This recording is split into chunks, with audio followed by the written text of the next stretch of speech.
Item ಯಾವುದೇ ಇರಲಿ try ಮಾಡಿ ಆಚಿ ಚಿಕನ್ ಮಸಾಲಾ. ಆಚಿ ಚಿಕನ್ ಮಸಾಲಾ. ಟೆಕ್ನಾಲಜಿ ಮುಂದುವರಿತಾ ಇದೆ ಅಂತ ಒಂದ್ ಕಡೆ ಖುಷಿ ಪಡ್ಬೇಕಾ? ಯಾಕಂದ್ರೆ ಸುಮ್ಮನೆ ಒಂದು ಬೆಳಗ್ಗೆ ಏನೋ ಯೋಚನೆ ಮಾಡ್ತಾ ಇರ್ತೀವಿ.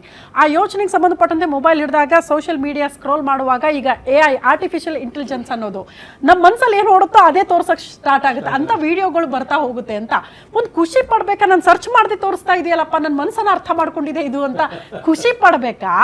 ಅಥವಾ ಕೆಟ್ಟದ್ದೇ ಜಾಸ್ತಿ ಜಾಸ್ತಿ ನಮ್ಮ ಮನಸ್ಸಿನ ಮೇಲೆ ಪ್ರಭಾವ ಬೀರ್ತಾ ಇದೆ ಅನ್ನೋದನ್ನ ದುಃಖ ಪಡಬೇಕಾ ಅನ್ನೋದು ಪ್ರಶ್ನೆ. ಒಳ್ಳೆ ಪ್ರಶ್ನೆ ಇದು. AIML ಅಂತ, artificial intelligence with machine learning ಅಂತ. ನೀವು ಏನ್ ಸರ್ಚ್ ಮಾಡ್ತೀರಾ ಅದೇ ಬರ್ತಾ ಹೋಗುತ್ತೆ. ಸೊ ಅದನ್ನೇ ನೋಡ್ತಾ ನೋಡ್ತಾ ನೀವು 10 ನೆಗೆಟಿವ್ ವಿಡಿಯೋಸ್ ನೋಡಿ, next minute when you look at me and I look at like this, ನೀವು ಅನ್ಕೋತೀರಿ ಎಲ್ಲೋ ಕೊಲೆ ಮಾಡಕ್ಕೆ ಪ್ರಯತ್ನ ಪಡ್ತಿದ್ದಾಳೆ. ಯಾಕಂದ್ರೆ ನಮ್ಮ ಮನಸ್ಸಿನಲ್ಲಿ ಬಿಳಿ ನಾಯಿ ಕರಿ ನಾಯಿ ಅಂತ 2 ನಾಯಿನೂ ಇದೆ. ನಾವ್ ಯಾವ್ದಕ್ ಬಿಸ್ಕೆಟ್ ಹಾಕ್ತಿವೋ ಅದು ಬೆಳೆಯುತ್ತೆ. ಸೊ ಇವಾಗ ನಾವು ಯಾವ್ದಕ್ ಬಿಸ್ಕೆಟ್ ಹಾಕಿದ್ವಿ, ನೆಗೆಟಿವ್ ವಿಡಿಯೋಸ್ ಬಿಸ್ಕೆಟ್ ಹಾಕಿದೀವಿ. ಸೊ ನನ್ನ ಮನಸ್ಸು ನೆಗೆಟಿವ್ ಆಗ್ತಾ ಹೋಗುತ್ತೆ. ಯಾರೋ ಪ್ರೀತಿಯಿಂದ ಮಾತಾಡಿದ್ರು ಇವನೇನೋ ಕೆಟ್ಟ ಉದ್ದೇಶದಿಂದ ಬರ್ತಿದ್ದಾನೆ ಅಂತ. ಇವಾಗ ಒಂದು ಆಕ್ಸಿಡೆಂಟ್ ಆಗಿ ಬಿದ್ದಾಗ ಯಾವುದೋ ಒಂದು ಹೆಣ್ಣು ಮಗಳಿಗೆ ಒಂದು ಹುಡುಗ ಬಂದು ಹೆಲ್ಪ್ ಮಾಡಿದ್ರೆ ಇವನೇನೋ ಕೆಟ್ಟ ಉದ್ದೇಶದಲ್ಲಿ ಇದ್ದಾನೆ, ಫಿಸಿಕಲ್ ಅಬ್ಯೂಸು, ನನ್ನೆಲ್ಲಿ ಮುಟ್ಬಿಟ್ಟ, ಈ ಥರ ಒಂದು ತಲೆ ಓಡೋದು ಯಾಕೆ ಅಂತಂದರೆ we are getting influence by social. ಅದೇ ನಾವು ಒಂದು ಒಳ್ಳೇದು ನೋಡೋಣ, ಮೇ ಬಿ ಒಂದು ಸೋಷಿಯಲ್ ಲೀಡರ್ ಬಗ್ಗೆ ಓದಿ ಒಂದು ಒಳ್ಳೇದು ಬರುತ್ತೆ ಅಂತ ಅಂದ್ಕೊಳ್ಳಿ, ಅದೇ ರಿಪೀಟ್ ಆಗುತ್ತೆ. ನಮ್ಗೆ 5 ವಿಡಿಯೋ ಆದ್ಮೇಲೆ ಬೋರ್ ಆಗುತ್ತೆ. ಬಟ್ ಬಿಕಾಸ್ ನಾವು ವಿ ಆರ್ ಮೋರ್, ಮನಸ್ಸು ಜಾಸ್ತಿ ನೆಗೆಟಿವಿಟಿಗೆ ತೇಲ್ತಾ ಇದೆ ಅಂತ ಅಂದಾಗ ಸಮಾಜದಲ್ಲಿ ಒಂದು ಟಾಕ್ಸಿಕ್ ಎನ್ವೈರನ್ಮೆಂಟ್ ಕ್ರಿಯೇಟ್ ಆಗಿದೆ. ಅವ್ರು ಸರ್ ಹೇಳ್ದಂಗೆ 1% ಟಾಕ್ಸಿಸಿಟಿ ಇರಬಹುದು, ಆದರೆ how much we are absorbing the toxicity. Negative ನಾವು ಯಾವಾಗಲೂ ಅಷ್ಟೇ ನೋಡಿ, ಕೆಟ್ಟದ್ದು ಥಿಂಕ್ ಮಾಡೋಕ್ಕೆ ಏನು ಟೈಮೇ ಬೇಕಿಲ್ಲ, ಒಳ್ಳೆ ಥಿಂಕ್ ಮಾಡೋಕ್ಕೆ ಟೈಮ್ ಬೇಕಾಗುತ್ತೆ. ಒಂದು ಯುವ ಜನತೆಗೆ ಒಂದು ಪ್ರಶ್ನೆ ನಾನು ಕೇಳ್ತೀನಿ, ನಿಮ್ಮ ಬಗ್ಗೆ ಒಂದು ಒಳ್ಳೇದು ಮಾತಾಡಿ. ಏನೂ ಇಲ್ಲ ಮೇಡಮ್, ನಂಗೆ ಕೋಪ ಜಾಸ್ತಿ. ಅದು ಒಳ್ಳೇದೇನಪ್ಪ, ನನ್ನಲ್ಲಿರೋದು ಅದೊಂದೇ. ದೇ ಕಾಂಟ್, ಒಂದು ವ್ಯಕ್ತಿ ಅವರ ಬಗ್ಗೆ ಒಂದು ಒಳ್ಳೇದು ಹೇಳೋಕ್ಕಾಗಲ್ಲ ಅಂತ ಅಂದಮೇಲೆ ನಾವು ಮನಸ್ಥಿತಿ ಎಲ್ಲಿ ಹೋಗ್ತಾ ಇದೆ ಅಂತ. ಅದಕ್ಕೆ ನಾನು ಫಸ್ಟ್ ಎಕ್ಸಸೈಸ್ ಎಲ್ರಿಗೂ ಕೊಡ್ತೀನಿ, ಒಂದು ಗ್ರ್ಯಾಟಿಟ್ಯೂಡ್ ಡೈರಿ ಇಟ್ಕೊಳ್ಳಿ ಫ್ರಿಡ್ಜ್ ಮೇಲೆ, ಒಂದು ಒಳ್ಳೇದು ಬರೀರಿ. ಯಾರಿಗೆ ಗ್ರ್ಯಾಟಿಟ್ಯೂಡ್ ಇವತ್ತು, may be it is your own dog or your maid servant, it need not be the big rulers ಅಂತ, ರೋಲ್ ಮಾಡೆಲ್ಸ್ ಬೇಕಾಗಿಲ್ಲ. ಒಂದು ಸಣ್ಣ ವಿಷಯಗಳು ಅಂತ ಬರ್ಕೊಂಡು ಹೋಗಿ, ಮತ್ತು ಒಂದು ಗುಡ್ ಕ್ವಾಲಿಟಿ ಆಫ್ ಯುವರ್ಸ್. ಏನು ಮಾಡಿದ್ರು ಮಾತಾಡೋಕ್ಕೆ ಟೈಮ್ ತಗೋತಾಳೆ ಗುಡ್ ಕ್ವಾಲಿಟಿ ಅಂತ ಅಂದಾಗ, ಅಂದರೆ ಮನಸ್ಥಿತಿ ಎಲ್ಲಿ ಹೋಗ್ತಾ ಇದೆ, ನಾವು ಇದನ್ನು ಹೇಗೆ ವಾಪಸ್ ತರ್ಬೋದು, ಒಂದು ಈಕ್ವಿಲಿಬ್ರಿಯಮ್ ತರಲೇಬೇಕು.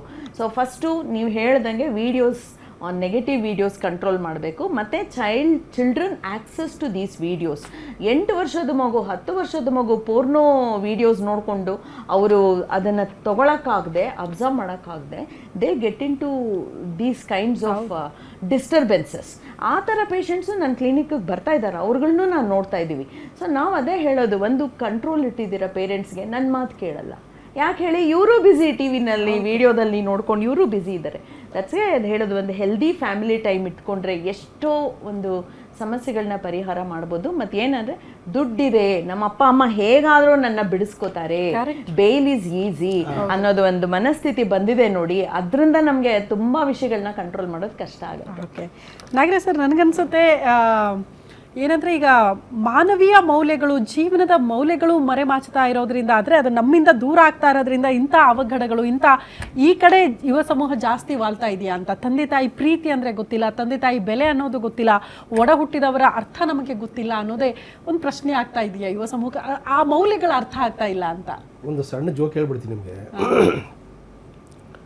ಒಂದು ಯಾರೋ ಹೆಣ್ಮಗಳಿಗೆ ಒಬ್ಬ ಕೇಳ್ತಾರೆ, ವಯಸ್ಸಾದನು, ಎಷ್ಟು ಜನ ಇದ್ದೀರಮ್ಮ ನೀವು ಮನೇಲಿ, ಎಷ್ಟು ಕುಟುಂಬ ನಿಮ್ಗೆ, ಒಟ್ಟು ಕುಟುಂಬನ ನಿಮ್ಮದು? ಹ್ಞೂ ಸರ್ ಒಟ್ಟು ಕುಟುಂಬ. ಯಾರ್ಯಾರು ಇದ್ದೀರಿ ಮನೇಲಿ ಅಂದರೆ, ನಾನು ನನ್ನ ಗಂಡ ಇಬ್ಬರೇ, ಇದು ಒಟ್ಟು ಕುಟುಂಬ. ಹೌದು. ಆಮೇಲೆ ಗಂಡ ಬೆಳಿಗ್ಗೆ ಮನೆ ಕೆಲಸಕ್ಕೆ ಹೋದ್ರೆ ಹೆಂಡತಿ ರಾತ್ರಿ ಬರ್ತಾಳೆ. ಕರೆಕ್ಟ್. ಅವ್ರು ರಾತ್ರಿ ಬಂದು ಈ ಕಡೆ ಕಮರ್ಷಿಯಲ್ ಮೈಂಡ್, ಆ ಮಕ್ಕಳಿಗೆ ಟೈಮ್ ಕೊಡ್ತಾರೆ ಅವರು. ಹೌದು. ಆಮೇಲೆ ಈಗ ಇದು ನಮಗೆ ಈ ಫೇಸ್ಬುಕ್ಕಲ್ಲಿ ನಿಮ್ಗೆ ಏನು ಬೇಕು ಏನು ಬೇಡ ಎಲ್ಲವೂ ಸಿಗುತ್ತಿದೆ ಕಂಪ್ಲೀಟಾಗಿ. ಮುಕ್ತವಾಗಿ ಇದಕ್ಕೆ ಒಂದು ಅವೇರ್ನೆಸ್ ಹಾಕಿ ಅದನ್ನ ನೋಡಬಾರದು, ರಿಸ್ಟ್ರಿಕ್ಷನ್ ನೋಡ್ಬೋದು. ಈಗ 18 ವರ್ಷ ಮಕ್ಕಳ ಒಳಗೆ ಏನು ನೋಡಬಾರ್ದು, ಏನು ನೋಡಬೇಕು ಅನ್ನೋದನ್ನ ಪೂರ್ತಿ ಮುಕ್ತವಾಗಿ ನೀವೇನು ಕಳಿಸೋದೇ ಬೇಕಿಲ್ಲ ಅವ್ರಿಗೆ, ಪ್ರತಿಯೊಂದು ಸಿಗಾಕ್ತಾ ಇದೆ ಕಂಪ್ಲೀಟಾಗಿ.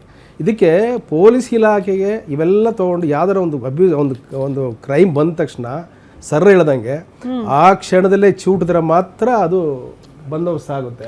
ಅದನ್ನ ಹೊರವಾಗಿ ಬಿಟ್ಬಿಟ್ಟು ಆಮೇಲೆ ನೀವು 20 ಜನ ಪೊಲೀಸರು ತೊಗೊಂಡೋಗಿ ಅವನ್ನ ಶೂಟ್ ಮಾಡಿ ಬಿಸಾಕ್ರಿ, ಏನು ಪ್ರಯೋಜನ ಇಲ್ಲ. ಅದು ಚಲಪತಿ ಸರ್, ಈಗ ಅವ್ರು ಹೇಳ್ತಾರೆ ಸೋಷಿಯಲ್ ಮೀಡಿಯಾ ಕಂಟ್ರೋಲ್ ಮಾನಿಟರಿಂಗ್ ಮಾಡೋ ಕೆಲಸಗಳು ತುಂಬ ಕಡಿಮೆ ಆಗಿದೆ. ಈಗ ಜಸ್ಟ್ ಒಂದು ಸರ್ಚಿಂಗು ಸರ್, ಗಾಂಜಾ ತಯಾರು ಮಾಡೋದು ಹೆಂಗೆ, ಬಾಂಬ್ ತಯಾರು ಮಾಡೋದು ಹೆಂಗೆ, ಅದಕ್ಕೆ ಅಲ್ವಾ ಕುಕ್ಕರ್ ಬಾಂಬ್ ಎಲ್ಲ ಬ್ಲಾಸ್ಟ್ ಆಗಿರೋದು ಅಂತ. ಅಂದರೆ ಮನೆಯಲ್ಲೇ ಆರಾಮಾಗಿ ಒಬ್ಬ ವ್ಯಕ್ತಿ ಏನು ಬೇಕೋ ಎಲ್ಲವೂ ಕೂಡ ಈಸಿಯಾಗಿ ಸಿಗುತ್ತೆ. ಅದು ಕೂಡ ಹೋಮ್ ಡೆಲಿವರಿ ಬೇರೆ ನಮ್ಮಲ್ಲಿ ಈಸಿಯಾಗಿ ಸಿಗುತ್ತೆ, ಈಸಿಯಾಗಿ ನಾವು ರೆಡಿ ಮಾಡಬಹುದು ಅನ್ನೋ ಮನಸ್ಥಿತಿಗಳು ನಮ್ಮಲ್ಲಿ. ಅದನ್ನೆಲ್ಲ ಸರ್ಚ್ ಮಾಡಿ ಅದರಿಂದ ತಿಳ್ಕೊಳ್ತಾ ಇದ್ದಾರೆ ಸರ್, ಅದರಿಂದ ನಾವು ಟ್ರೈನ್ ಅಪ್ ಪಡ್ಕೊಳ್ತಾ ಇದ್ದಾರೆ ಜನ ಅಂತ. ನೋಡಿ, ಈ ಸೋಷಿಯಲ್ ಮೀಡಿಯಾ ಇತ್ತೀಚಿನ ದಿನಗಳಲ್ಲಿ ಈ ನಾವೆಲ್ಲ ಇರಬೇಕಾದ್ರೆ ಇಲ್ಲ, ಈ ನಾವೆಲ್ಲ ಫುಟ್ಪಾತ್ ಮೇಲೆ ಪುಸ್ತಕಗಳ ಸೆಕೆಂಡ್ ಹ್ಯಾಂಡ್ ಪುಸ್ತಕ ತಗೊಂಡು ಓದ್ಕೊಂಡು ಅದ್ರ ಮೇಲೆ ಗುರ್ತಾಕೊಳ್ತಾ ಇದ್ವಿ. ಇವತ್ತು ಹಂಗಲ್ಲ, ನೆಟ್ ತಗೊತಾರೆ, ಓಪನ್ ಮಾಡ್ತಾರೆ, ಏನು ಬೇಕೋ ಅದನ್ನು ಸರ್ಚ್ ಮಾಡ್ತಾರೆ. ಇದು ಹಲವಾರು ದುಷ್ಪರಿಣಾಮಕ್ಕೆ ಕಾರಣ ಮಾಡಿಕೊಡ್ತದೆ. ಅದರಲ್ಲೂ ನಮ್ಮ ಯಂಗರ್ ಜನ್ರೇಷನ್ನು, ಈಗ ನಾವೆಲ್ಲ ಹಿಂದೆ ಹುಟ್ಟು ಕುಟುಂಬಗಳಲ್ಲಿ ಬೆಳೀತಾ ಇದ್ವಿ. ಅಂದರೆ ನಾನು ಏನೇ ತಪ್ಪು ಮಾಡಿದ್ರೂ ನಮ್ಮ ಅಣ್ಣ ನೋಡ್ತಿದ್ದ, ನಮ್ಮ ಅಕ್ಕ ನೋಡ್ತಿದ್ರು, ನನ್ನ ತಂಗಿ ನೋಡ್ತಾ ಇದ್ರು, ಭಯ. ಅವರು ನಮ್ಮ ತಾಯಿ ಹತ್ರ ಹೋಗಲು ಅವ್ನು ಹಿಂಗೆ ಮಾಡ್ತಾ ಇದ್ದ ಅಂತ ಹೇಳ್ತಿದ್ದ. ಅಥವಾ ನಮ್ಮ ಅಣ್ಣ ಮಾಡಿದ್ರೆ ನಾನು ಹೋಗಿ ಹೇಳ್ತಿದ್ದೆ ನಮ್ಮ ತಾಯಿಗೆ ಅಥವಾ ನಮ್ಮ ತಂದೆಗೂ, ಅಪ್ಪ ಹಿಂಗೆ ಮಾಡ್ತಾ ಇದ್ದ ಅಂತ. ಇವತ್ತು ಅದಿಲ್ಲ. ಹೌದು, ಭಯ ಇಲ್ಲ. ಕೇವಲ ಒಂದೇ ಮಗು ಸಾಕು, ಇನ್ನೊಂದು ಮಗು ಬೇಡ.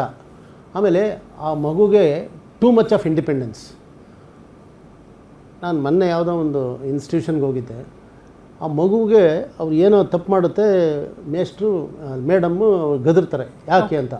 ಅವ್ರ ಅಪ್ಪ ಅಮ್ಮ ಬಂದು ಕೇಳ್ತಾರೆ, ನನ್ನ ಮಗುಗೆ ಯಾಕೆ ಗದರ್ತೀರ ಅಂತ.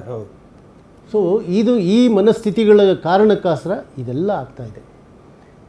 ನಾವೆಲ್ಲ ಹೇಳ್ಬೇಕಾದ್ರೆ, ನಾನು ಜಾನಕಮ್ಮ ಅಂತ ಒಬ್ಬರು ಮ್ಯಾಥಮೆಟಿಕ್ಸ್ ಟೀಚರ್ ಇರೋರು, ಅವರು ಸಣ್ಣ ಬೆತ್ತ ಮಾಡ್ಕೊಂಡು ಹಿಂಗೆ ಕೈ ಹಿಡಿದ್ಬಿಟ್ಟು ಇಲ್ಲಿ ಹೊಡಿಯೋರು. ಹಿಂಗೆ ಕೈ ಹಿಂಗೆ ಸೋಷಿಯಲ್ ಮೀಡಿಯಾದಲ್ಲಿ ಆ ವಿಡಿಯೋನು ವೈರಲ್ ಆಗುತ್ತೆ ಸರ್. ಹೆಂಗ್ ಹೊಡೆದ್ರು ವಿಕೃತ ಮನಸ್ಥಿತಿ. ನಾನು ನಿಮಗೆ ಹಾನೆಸ್ಟಾಗಿ ಹೇಳ್ತೀನಿ, 100ಕ್ಕೆ ಮಿನಿಮಮ್ 90% ಮ್ಯಾಥಮೆಟಿಕ್ಸ್ ತಗೊತಿದ್ದೆ. ಯಾಕೆ ಅಂದರೆ ಅವ್ರು ಹೊಡೆತಿದ್ದಿಂದ ಭಯ. ಭಯ. ಏನು ಯಾವುದೇ ಹೋಮ್ವರ್ಕ್ ಕೊಟ್ಟರೆ ಫಸ್ಟ್ ಮ್ಯಾಥಮೆಟಿಕ್ಸ್ ಮಾಡ್ತಿದ್ದೆ. ಅದನ್ನು ಇನ್ನೊಂದು ಸರ್ತಿ ತೊಗೊಂಡಾಗ ಮನೆಗೆ ನಮ್ಮ ಅಣ್ಣನಿಗೆ ತೋರಿಸ್ತಿದ್ದೆ. ಅಥವಾ ನಮ್ಮ ಸೋದರ ಮಾವ ಅವ್ರ ಮಗ ಇದ್ರು, ಎಲ್ಡರ್ಲಿ ಅವ್ರ ಹತ್ರ ಹೇಳ್ಸ, ನಾನು ಮಾಡಿರೋ ಸರಿನಾ ತಪ್ಪ, ರಬ್ಬರ್ ತೊಗೊಂಡು ಅಳಿಸ್ತಿದ್ದೆ, ತಿರ್ಗಾ ಪೆನ್ಸಿಲ್ನಲ್ಲಿ ಬರೀತಿದ್ದೆ. ಅಂದರೆ ಆ ಒಂದು ಸಬ್ಜೆಕ್ಟಲ್ಲಿ ಪರಿಪೂರ್ಣವಾಗಿ ಅರ್ಥ ಮಾಡ್ಕೊಳ್ಳೋದಕ್ಕೆ, ಅದರಲ್ಲಿ ವರ್ಕೌಟ್ ಮಾಡೋದಕ್ಕೆ ಆ ಒಂದು ಸಣ್ಣ ಏಟು ನಮ್ಮನ್ನು ಜೀವನದ ದಾರಿ ತಿದ್ದಿತ್ತು. ಅದನ್ನು ನಾವು ನೆನೆಸ್ಕೋಬೇಕು. ಅವತ್ತಿಗೆ ಮೇಡಮ್ ಅಲ್ಲಿಗೆ ಒಂದು ಏಟು ಹೊಡಿತಿದ್ರು, ಬಟ್ ಜೀವನದಲ್ಲಿ ನಮಗೆ ಒಳ್ಳೆ ಪಾಠ, ಒಂದು ಫೌಂಡೇಶನ್ನು, ಒಂದು ಧ್ಯೇಯ, ಒಂದು ಗುರಿ ಸಾಧನೆ ಮಾಡೋದಕ್ಕೆ, ಒಂದು ಗುರಿ ಇಟ್ಕೊಳ್ಳೋದಕ್ಕೆ ಅವರು ನನಗೆ ದಾರಿ ಮಾಡಿಕೊಟ್ರು. ಅವರು ಈಗಲೂ ಅವರ ಹೆಸರು ಜಾನಕಮ್ಮ ಅಂತ. ಅವರು ಸೊ ಬಿಲ್ಡಿಂಗ್ ಗಟ್ಟಿ ಇರಬೇಕಂದ್ರೆ ಫೌಂಡೇಶನ್ ಗಟ್ಟಿ ಇರಬೇಕು. ಫೌಂಡೇಶನ್ ವೀಕ್ ಇದ್ರೆ ಬಿಲ್ಡಿಂಗ್ ಎಲ್ಲಿ ನಿಂತ್ಕೊಳ್ತದೆ. ಆಮೇಲೆ ನಮ್ಗೆ ಏನಾದ್ರು ಪೊಲೀಸರು, ನಮ್ಮ ಹಳ್ಳಿಗಳಿಗೆ ನಾವೆಲ್ಲ ಹಳ್ಳಿ ವಾತಾವರಣ ಹುಡಿದವರು, ಅವ್ರು ಯಾರೋ ಪೊಲೀಸರು ಬರ್ತಾರ ಅಂತ ಹೇಳಿದ್ರೆ ಯಾವುದಕ್ಕೋ ಬರ್ತಾರ ಅವರು. ನಮಗಿಲ್ಲಿ ಶುರು, ನಾವ್ ಎಲ್ಲೋ ಬಚ್ಚಿಕೊಂಡು ನಮ್ಗೆ ಏನಾದ್ರೆ ಅವ್ರ ಯೂನಿಫಾರ್ಮ್, ಅವ್ರು ಬರೋ ಸೌಂಡ್ ನೋಡ್ಬಿಟ್ಟು ಕಾಫಿ ಕುಡಿಯಕ್ ಬಂದ್ರು ಬೆವ್ತ್ ಬಿಡ್ತಾ ಇದ್ರು. ಆಮೇಲೆ ಇನ್ನೊಂದು ವಿಚಾರ, ನಮ್ಮಲ್ಲಿ ನಮ್ಮ ಬಾಳಿಗೆ ಪೊಲೀಸರು ಒಬ್ರು ಇದ್ರು. ಅವ್ರು ಒಂದ್ ದಿವಸ ಬನ್ನಿ ನಾಗರಾಜ್, ಒಂದು ಮಸಾಲೆ ದಿವಸ ತಿನ್ಕೊಂಡ್ಬರೋಣ, ತುಂಬಾ ದಿವಸ ಆಯ್ತು ನಿಮ್ಮ ಜೊತೆ ಹೋಗಿ ಕರ್ಕೊಂಡು ಹೋದ್ರು. ನಾನು ಪಕ್ಕ ಟೇಬಲ್ ಹೇಳ್ತಾ ಇದ್ದೇನೆ, ಚೆನ್ನಾಗಿ ತಿನ್ನಿಸ್ತವ್ನು, ಏನೋ ಮಾಡ್ತಾನೆ ಗೊತ್ತಿಲ್ಲ ಇವನಿಗೆ. ಹಂಗೆ ನೋಡುತ್ತೆ ಸಮಾಜ, ಆ ತರ ನೋಡ್ತಾ ನೀವು ಹೇಳ್ದಂಗೆ ಒಂದು ಮಗು ಅಂತ ನಾವು ಹೇಳಿದ್ವಿ. ಈಗ ನೆಕ್ಸ್ಟ್ ಡಿಂಕ್ ಕಪಲ್ಸ್ ಅಂತ, ಡಬಲ್ ಇನ್ಕಮ್ ನೋ ಕಿಡ್ಸ್. ಗಂಡ ಹೆಂಡತಿ ಯಾವ ಲೆವೆಲ್ ಕಿತ್ತಾಡ್ತಿದ್ದಾರೆ ಅಂದರೆ they murder each other or criminal offence ತುಂಬ ಜಾಸ್ತಿ ಆಗಿದೆ. It is not from low socio economic status, middle and high upper ಕ್ಲಾಸ್ಗಳಲ್ಲಿ ಇದು ಜಾಸ್ತಿ ಆಗಿದೆ. Day in and day out I am seeing these crime rates. So ಇದು ಒಂದು ರೀತಿ ಅವ್ರ ವಿಡಿಯೋಗಳು ನೋಡಿ ಬರ್ತಾ ಇದೆಯಾ, ನೆಗೆಟಿವ್ ವಿಡಿಯೋಸಿಂದ ಬರ್ತಾ ಇದೆಯಾ ಮನಸ್ಥಿತಿ ಗೊತ್ತಿಲ್ಲ. ನಿಮಗೆ ಮಕ್ಕಳು ಇಲ್ಲ, ಜವಾಬ್ದಾರಿನೂ ಬೇಡ ಅಂದರೆ ದೇ ಆರ್ ನಾಟ್ ಸೆಟಲ್. ಅವರ ವಿಕೃತ ಮನಸ್ಸು ಇದು ಎಲ್ಲಿ ಮುಟ್ಟುತ್ತೆ ಅನ್ನೋದು ನಾವು ನೋಡಬೇಕು.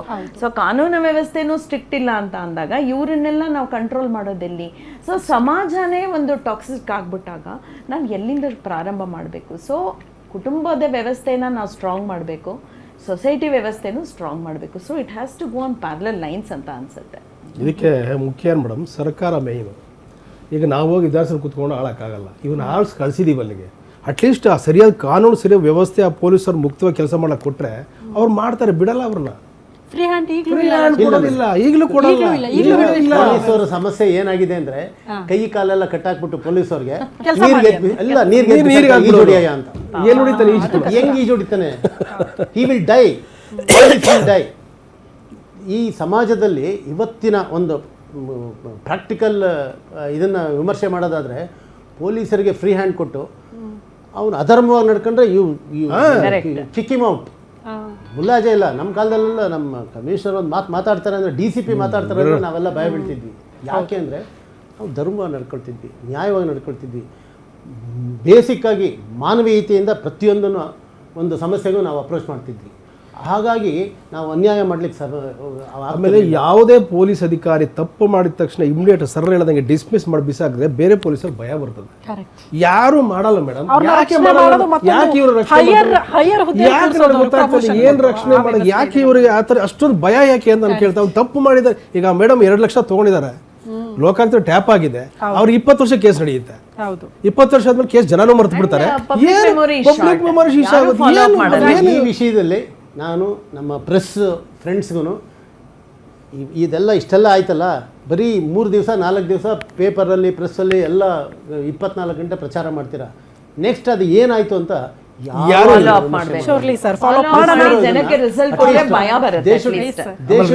ಟ್ಯಾಪ್ ಮಾಡ್ತಾರೆ, ಲೋಕಾಯುಕ್ತರು ಹಿಡಿತಾರೆ, ಇಷ್ಟು ದುಡ್ಡು ತೊಗೊಂಡು ಹೋಗ್ತಾರೆ. ಆ ಕೇಸ್ ಏನಾಯ್ತು ಗೊತ್ತೇ ಆಗೋದಿಲ್ಲ, ಕ್ಲೋಸ್ ಆಗ್ಬಿಡುತ್ತೆ. ಅದು 15 ವರ್ಷ ನಡೆಯುತ್ತೆ ಕೇಸು, 16 ವರ್ಷ ನಡೆಯುತ್ತೆ. ಏನ್ ಮಾಡೋದು ನಾವು? Thank you sir. ಇಷ್ಟೊತ್ತು ನಮ್ಮ ಜೊತೆಗೆ ಜಾಯಿನ್ ಆಗಿ ಸಾಕಷ್ಟು ವಿಚಾರಗಳ ಬಗ್ಗೆ ಮಾತಾಡಿದ್ವಿ. ಒಂದು ಅವೇರ್ನೆಸ್ ಮೂಡಿಸೋ ಕಾರ್ಯಕ್ರಮ, ಏನು ಮಾಡಬೇಕು ಅಂತ. ಮನಸ್ಸು ಕಂಟ್ರೋಲ್ ತಪ್ಪುವಾಗ ಅದನ್ನ ಹಿಡಿದಿಟ್ಕೊಳ್ಳೋದು ಹೇಗೆ? ಕಾನೂನಿನ ಭಯ ಪ್ರತಿಯೊಬ್ಬರಿಗೂ ಇರಬೇಕು. ಈ ನೆಲದಲ್ಲಿ ನಾವು ವಾಸ ಮಾಡ್ತಾ ಇದ್ದೀವಿ ಅಂದರೆ ಅದನ್ನು ಮೀರಿ ವರ್ತನೆ ಮಾಡೋದು ಸರಿಯಲ್ಲ. ಅಗೇನ್ ಸಮಾಜದ ಮುಂದೆ ತಲೆ ತಗ್ಗಿಸ್ತೀರಿ, ನಿಮ್ಮ ಸಂಬಂಧಗಳಿಗೆ ಬೆಲೆ ಇರಲ್ಲ, ಸಂಬಂಧಿಗಳನ್ನು ದೂರ ಮಾಡ್ಕೊಳ್ತೀರಿ, ತಂದೆ ತಾಯಿಯನ್ನು ಕೊಲೆ ಮಾಡಿಬಿಟ್ಟಿರ್ತೀರಿ. ಇದಕ್ಕೊಂದು ಜೀವನಕ್ಕೆ ಅರ್ಥ ಅಂತ ಇರುತ್ತಾ? ಮೌಲ್ಯಗಳನ್ನು ಇಟ್ಕೊಂಡು ಜೀವನ ಮಾಡೋದು ಒಳ್ಳೆಯದು